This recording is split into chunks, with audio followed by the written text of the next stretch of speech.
এমন না আল্লাহর জন্য করলেই সওয়াব। ব্যাংকে গেলেই টাকা ভেরিফাই আছে না, ভেরিফিকেশন করে কিনা, সাইনে সাইনে মিলাই কিনা। এমন না যে চেক দিলেই টাকা, আপনার অ্যাকাউন্ট আছে, আপনি চেক দিলেই টাকা দিয়ে দিবে। অ্যাকাউন্ট চেক করবে, সাইন মিলাবে, কত কিছুর পর ঠিক আমল করলেই সওয়াব, আমল করলেই সওয়াব।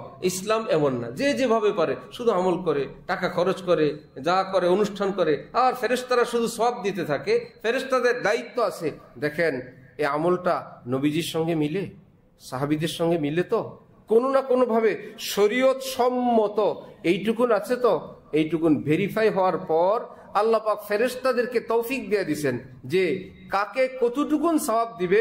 প্রত্যেকবার ফেরেশতারা আল্লাহ পাককে জিজ্ঞাসা করতে হয় না, আল্লাহ প্রত্যেক আমলের তো 10 নেকি থেকে 700 পর্যন্ত, আল্লাহ এই ব্যক্তিকে কত দিব। ওই ব্যক্তির নিয়ত, ওই ব্যক্তির আমলের কতটুকুন উপযোগী ফেরেশতাদেরকে আল্লাহ পাক তৌফিক দিয়ে দেন। যে আমল করতে থাকে, কেউ একটা জুমা পড়ে 10 জুমার সওয়াব পায়, একই জুমায় একসঙ্গে পড়ছে, কেউ 100 জুমার সওয়াব পায়, কেউ 500 জুমার সওয়াব পায়। কি ব্যাপার? তার অন্তর, নিয়ত, ইখলাস ইত্যাদি বিবেচনায় এক জুমায় এক একজনের সওয়াব এক এক রকম।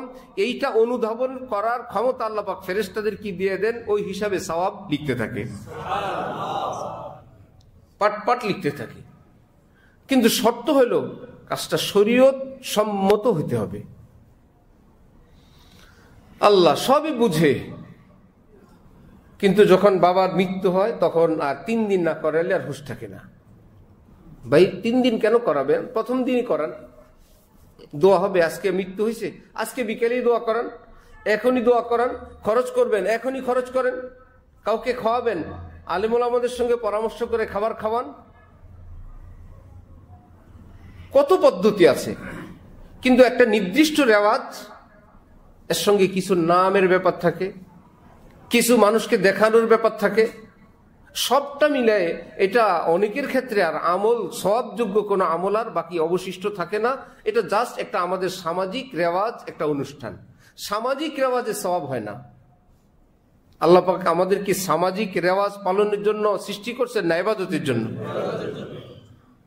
কেমন ইবাদত? যে তুমি কাজ করবে, চলবে, ফিরবে, খাবে, চাকরি করবে, ব্যবসা করবে, সব করতে পারবে। ইবাদতের অর্থ মসজিদে বসে থাকা না, সবকিছু করবে আমার পছন্দ মতো।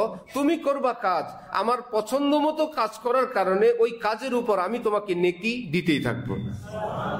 করলো ব্যবসা, সারাক্ষণ সে নেকির মধ্যে। করলো চাকরি, সারাক্ষণ সে নেকির মধ্যে। করে আরেকজনের একদম অনেক লেবারগিরি, কিন্তু আল্লাহ পাকের হুকুমের মধ্যে, সারাক্ষণ সে নেকির মধ্যে। কারণ সে ফরজ ইবাদতে আছে, হালাল রুজি রোজগারে সে মশগুল, সে ফরজ ইবাদতে আছে।